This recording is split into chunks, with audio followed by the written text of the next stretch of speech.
எல்லாருக்கும் வணக்கம், நமஸ்தே. நம்மளுடைய ஒன்டி ஹிந்தி சேனலில் நாம் இன்றைக்கி என்ன பார்க்குறோம் அப்படின்னா சிறு வாக்கியங்கள் பார்க்குறோம். சிறு வாக்கியங்கள் கொஞ்சம் எழுதியிருக்கேன், வாங்க நான் உங்களுக்கு எக்ஸ்பிளைன் பண்ணுறேன். எஹாம் பைட்டோ. எஹாம் பைட்டோனா இங்கே உட்கார், வஹாம் பைட்டோனா அங்கே உட்கார், கஹாம் பைட்டோனா எங்கே உட்கார் அப்படின்னு வரும். எஹாம் வஹாம் கஹாங்கிறது, பைட்டோ அப்படிங்கிறது உட்கார், சரிங்களா? பைட்டியேனா உட்காருங்கள்.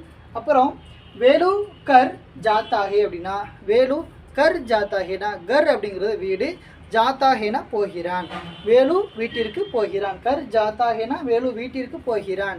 வேலு வந்தனால ஹே வந்திருக்கு, தேர்ட் பர்சனால ஹே வந்திருக்கு, ஓகேங்களா? அப்புறம் தும் கியா கர் ரஹே ஹோ அப்படின்னா தும் கியா கர் ரஹே ஹோ அப்படின்னு கேட்குறாங்க. தும் கியா கர் ரஹே ஹோனா நீ என்ன செய்து கொண்டிருக்கிறாய் அப்படின்னு கேட்குறாங்க. தும்னா நீ, அதனால இங்கே வந்து ஹோ வந்திருக்கு. இந்த ரஹே அப்படிங்கிறது என்னென்னா கண்டினியூஸாக வர்றது, செய்து கொண்டிருக்கிறாய், என்ன செஞ்சுக்கிட்டு இருக்க அப்படின்னு கேட்குறாங்களா. இந்த கொண்டிருக்கிறாய் அப்படிங்கிறது தான் இந்த ரஹே ஹோ. அப்புறம் பில்லி தூத் சாக்தி ஹே அப்படின்னா பில்லினா பூனை, தூத் அப்படிங்கிறது பால், சாக்தி ஹேனா சாக்தினா சாக்தா அப்படிங்கிற விரும்புதல்.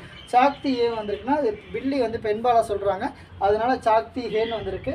பூனை பாலை விரும்புகிறது, சாக்தானா விரும்புதல், பூனை பாலை விரும்புகிறதுங்கிறது தான் எழுதியிருக்காங்க.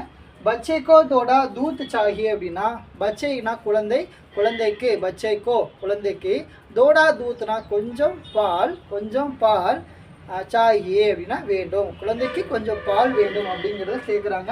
அப்புறம் சப்கோ ஹிந்தி சீக்னி சாகியே அப்படின்னா சப்கோ அப்படிங்கிறது எல்லோரும், எல்லாருக்கும், எல்லோரும், சப்கோ அப்படின்னா எல்லோரும், ஹிந்தி சீக்னி சாகியே, சீக்னா அப்படிங்கிறது கற்றுக்கொள்ளுதல், இந்த சீக்னி சாகியே அப்படிங்கிறது எல்லோரும் ஹிந்தி கற்றுக்கொள்ள வேண்டும் அப்படின்னு வந்து நம்ம போட்டிருக்கோம், ஓகேங்களா? பிகாரிக்கோ தோடா சாவல் சாகியே. பிகாரி அப்படிங்கிறது பிச்சைக்காரன், பிகாரி அப்படிங்கிறது பிச்சைக்காரன், அவனுக்கு பிகாரிக்கோ தோடா சாவல், தோடா சாவல்னா கொஞ்சம் அரிசி, சாய்கேனா வேண்டும், பிச்சைக்காரனுக்கு கொஞ்சம் அரிசி வேண்டும். இப்போது நாம் இன்னைக்கு என்ன பார்த்தோம் அப்படின்னா சிறு வாக்கியங்கள் பார்த்தோம். சிறு வாக்கியங்கள் வந்து நமக்கு என்னென்னா வார்த்தைகள் நமக்கு தெரியுது, வார்த்தைகளை வச்சு வாக்கியத்தை வந்து மேக் பண்ணியிருக்காங்க, அதுவும் தெரியுது.